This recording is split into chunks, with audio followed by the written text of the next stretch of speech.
Okay, hey everyone, this is Gladys back here once again for another episode of Battlechat, and here joining me tonight I've got Buzzy. Go ahead and give us a topic to talk about. What do you guys think about long range sniping as long as you are helping your team? Well, you'd have to be a pretty damn good sniper from long range to actually help your team. I feel like in Battlefield 3 especially, most snipers are next to useless because they don't really help their team that much.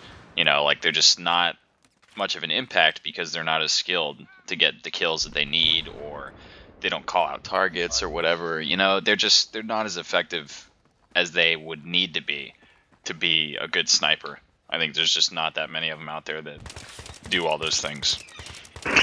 What about on rush if they're watching like the MCOM to make sure it can't get armed, disarmed? In that specific situation, I would say that it's helpful. It's just, again, it's a matter of how skillful they are. Mhm. So if you've got a good shot, watching that MCOM, and he keeps it from getting disarmed, or rather armed, whichever side he's on, then that's a good thing, and I can't argue against that at all. But he's got to he's got to step up to the plate and make sure that that doesn't happen. Okay, because I posted a talk about this in Battlefield 3 and got a lot of hate for it, and I was just wondering what you thought about it. Yeah, well, I mean, I'm a pretty I'm very easy to get along with, and I don't really hate a lot of things. So, for me, if it's working, then I don't have a problem with it. But if we're down on tickets and nobody's going up to the MCOM, and you've got three guys sitting back in the spawn trying to snipe, then I'm gonna probably get pissed. But like I said, if the situation is working and you've got a guy that's actually covering it, calling out or tagging, the enemy, and keeping everybody, like maybe putting a spawn beacon up closer to the front than the default spawn. If he's being a team player as much as he can be playing recon, then I don't have any problems with it. What can you do to get a recon on your team to go into the objective? I mean, if you have a bushwookie on your team sitting in the back and not doing anything, is there anything you can do to try to get him to help your team more? Well, the only options that you really have are maybe like what I sometimes do just to screw with them is like I'll lay down in front of him just so he can't see, and he'll have to get up and move, and I just rinse and repeat until he either just runs up there or sends me some hate mail or whatever. Or you could try to like figure out what the guy's name is. Just put your aiming reticle over him and find out his name, and then you can try to send him a message and then hopefully appeal to reason, and maybe he'll listen. But I find that in most cases that just won't happen. So there's really not much you can do. I guess if you're playing hardcore, you could shoot him, but I don't know if he's gonna get the point. He'll probably just think he's some asshole random, is shooting him because he's sniping, which is in fact the case, but he may not know the reasoning behind it. Okay. Hmm. Uh, cause sometimes me and my friends will go on a server and we'll just like Firestorm Conquest and we'll just decide to do some sniping just to mess around, and it's kind of funny to watch what other people are doing. So I was wondering like what's going through their minds when they're doing that. And we had one guy try to run us over with jeeps. Oh wow. He would jump out at the last second. Yeah, I've done that too. Uh, okay. Next topic would be, what do you feel about hardcore servers? um, a lot of the players that I play with know that I'm not a huge fan of hardcore. I feel like the game isn't built around that experience, and for me, it just doesn't fit the way that I play. I don't think. Um, I don't really know what it is about hardcore, but it just feels unbalanced to me. Even when things are going well, it feels like I'm not doing, like it feels. I don't know. Just something Too about easy it. almost. Yeah, too easy if I'm doing good, and then too hard if I'm doing bad. It just Mhm. doesn't feel balanced to me. Like the whole game and all the patches that they do, all the little tweaks to everything, it's all built around playing in normal mode, in core, or soft core as people say. It's all built around tweaking the damage modifiers to the weapons, and the recoil and everything. It's all built around that experience. And when you go into hardcore, all of that gets thrown to the side because it only takes, 2 or 3 shots to kill somebody. It doesn't matter what weapon you're using anymore because everything is extremely deadly. So evening the playing field like that is nice in one aspect because it takes away really any advantages, but it also means that, a guy could round a corner, your whole team be there, and he could just spray and get all of you. And it just doesn't feel fair. I know that's more realistic, but Yeah. I'm playing a game, we're not in real life, so I prefer normal mode. Plus, vehicles are way overpowered. Yeah, that too, man. I feel totally useless if I'm in hardcore and there's a vehicle bearing down on me. Like, I can't do anything. Yeah. Yeah. Speaking about helicopters, have you ever tried the RPG shot against those? Oh, yeah, Or do I you do that all the usually just... time. Oh, okay. All the time. I love it, man. I have friends who just go straight to the Stigla, and it kind of makes me upset. No, I don't remember the last time that I've used the Stinger or the Igla. If I'm running Engineer, I'm always running with the RPG. It's just a matter of whether I can get him, like whether he's close enough. User was moved out of your channel. Oh, really? User was moved to your channel. Someone moved me. What the hell? Oh. Damn it. Have you done a Rendazook yet? No, I have not been able to do that. I feel like that's a stupid kind of lucky that I don't have that. It doesn't happen for me. Yeah, it takes way too long for me. Yeah, that's just crazy. How do you feel about people using OP guns? Do you think it's their way to play the game, or I'm talking like Colonel 100s who have like 10,000 kills with M16? Well, and that question requires already a basis of belief that there are really OP guns, and I don't necessarily see it that way, especially if you're going to talk about specifically the M16A3. I feel like it's a generally well-balanced gun. It's got good rate of fire, it's got not too heavy of recoil, and it's nice in just about any situation, especially with the alternate fire modes. To where you can handle it at long range if you need to, but it's also very reliable in close range. The reason that so many people use it and that it's seen all the time as we play the game is because it's such a well-balanced gun. Not that it's necessarily overpowered, but that it's versatile. It's great in a lot of situations. So I can understand why people use it a lot. However, I color that sentiment with, if I see a Colonel 100, or if I see anybody with 100 stars in any weapon, I'm just disgusted. Like, there should be no reason that you've had that much time to only play with one weapon. What about Spiral with his knife? Spiral with his knife is a peculiar case. Like, I feel like he's in a whole different category from the rest of us human players. I don't understand. He's got to be walking around the map with a fucking harpoon gun. And that counts as his knife kills. I don't get it. I don't understand. I don't know either. He's like Rambo. Like, every match that he plays, his knife gets bigger and he can get people from across the map with it. I don't get it. Hacked it so it's a throwing knife, Yeah, not even a throwing knife. It's like a scythe.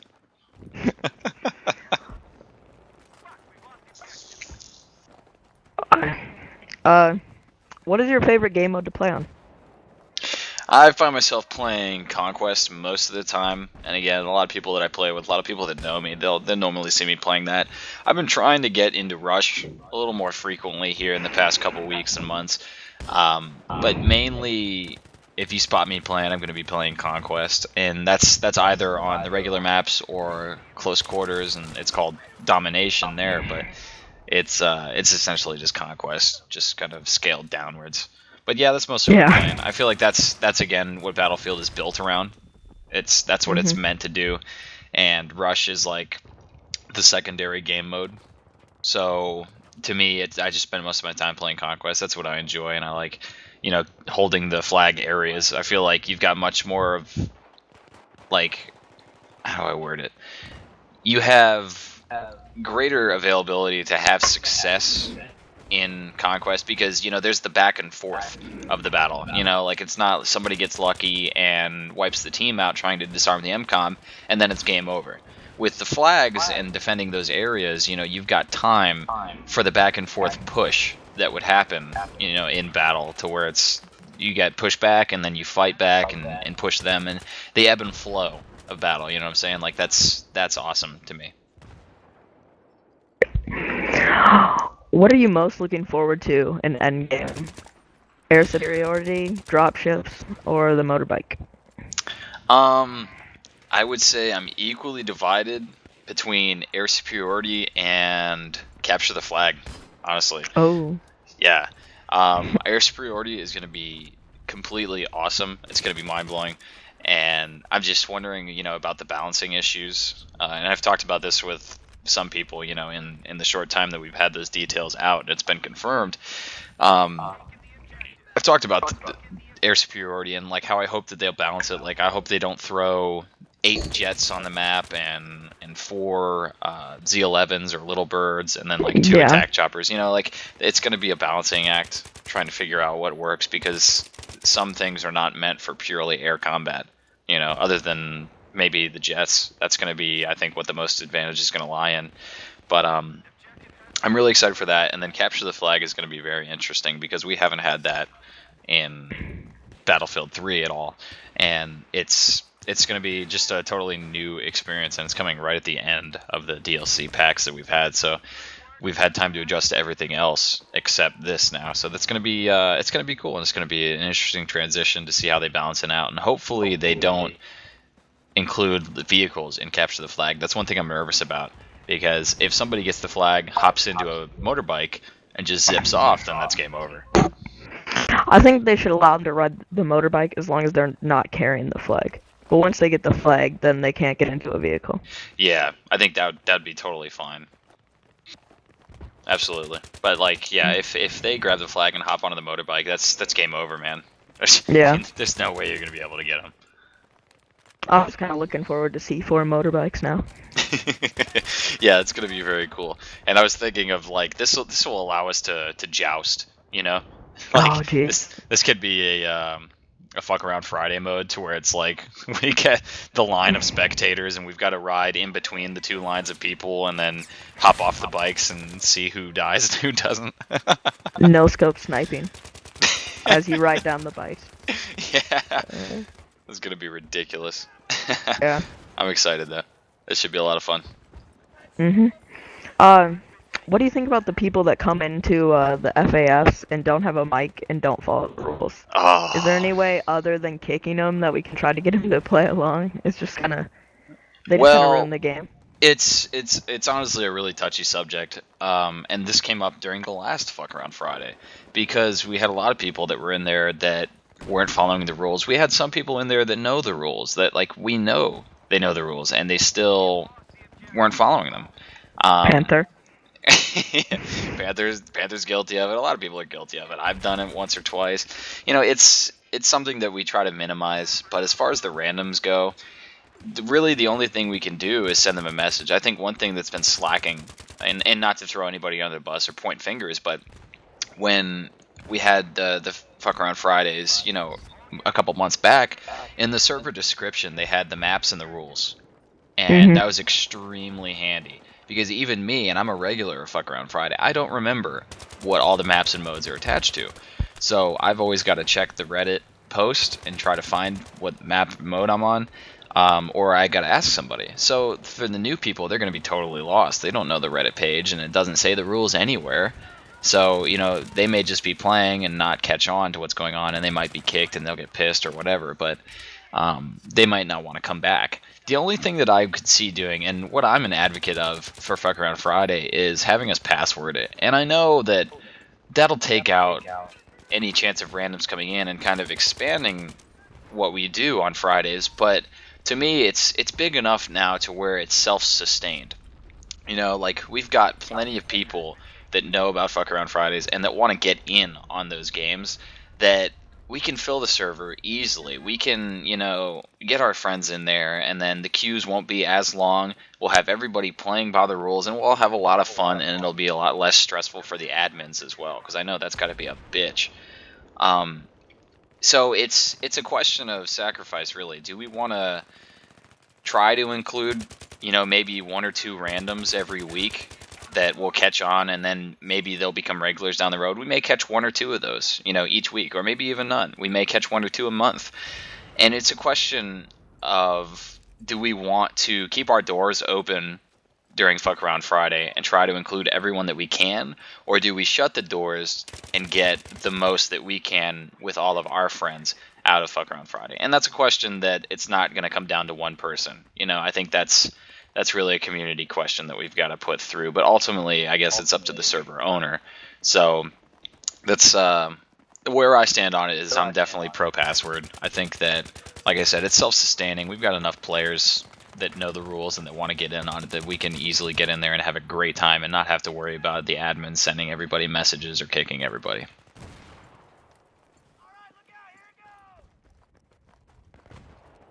Okay, what do you feel about squeakers? Should they use the voice changer on PS3 or something? I know I do. I mean, what do you mean by squeakers? You mean guys with high-pitched voices? yeah. No, I don't think I've ever come across anybody and had the thought like, damn, this dude needs a voice changer. Maybe because they already have them on. There was a joke, actually. I don't remember who it was, but we were playing with somebody either yesterday or the day before, and they came into the room, and, you know what? I think it was Cameron. He came into the room and he had his voice changer on, and we're like, what are you doing, man? Do you have a voice changer? And he goes, oh, that wasn't supposed to be on anymore. So we were kind of joking with him about that. And I've never really come across anybody that has changed it, as far as I know, for that reason. That's kind of a weird idea to me. I would say, your voice is your voice, whatever. I know, when I first started playing Battlefield 3, and, I guess it was Battlefield Bad Company 2, I got a lot of, shut up speaker and stuff like that, so I just didn't know. Well, I mean, maybe you had a higher voice then, but now you don't sound squeaky. I mean, I've never heard you speak before, but you don't sound squeaky at all to me. Maybe I have a voice changer on right now. Maybe. I don't know. Though. Any tips for people who can't fly a jet worth crap? I mean, I can fly it, but I can't kill anybody in it. I would say don't worry about other jets as far as attacking them. Obviously if they're pursuing you, you're going to want to try to evade and get out of there, but if he's a better pilot than you are, chances are you're not going to evade. I would say get a good distance out after you take off. Get some distance, get away from the battlefield, right off the bat. Don't just swerve right into the map, because that'll put you right into the line of fire. If you get a good distance out and then kind of make a low approach coming in so you're not silhouetted up in the sky, it'll be harder for them to pick you out, especially coming from a greater distance. So right off the bat, that should hopefully eliminate some of your interactions with enemy jets or anti-aircraft, and especially Stingers and Iglas. If they don't see you coming, then that's an advantage right there. But I would say the easiest targets to take down in a jet is other choppers.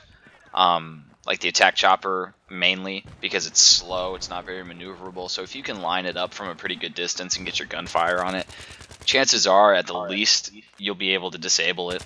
Maybe you'll get the kill and get a couple 100 points for that. But I would say, yeah, go after attack choppers, fly out a little bit when you first start off, and then come in with a low approach, and that should help you out a little bit. Also third person. Fly in third person until you're engaging somebody. Okay. Last question. What is your personal best loadout? My best loadout. I would say my optimum loadout for certain situation changes, but generally I would say the best loadout for me to go would be Assault class, defibs of course, the health kit, I would say squad ammo, because I love having the extra ammo and I burn through a lot of it. And then I'm probably going to be using, if I want a general all-around well-balanced weapon, either the M16A3, the AUG I also really like, or the M416, or the AEK. There's a lot of good weapons in the assault class, but any one of those four I would say would be solid choice. I'm probably going to be running heavy barrel, foregrip, and laser sight. And then secondary, I would be doing the G18. Okay. Well, I gotta go, so thanks for having me. Okay, well, thank you.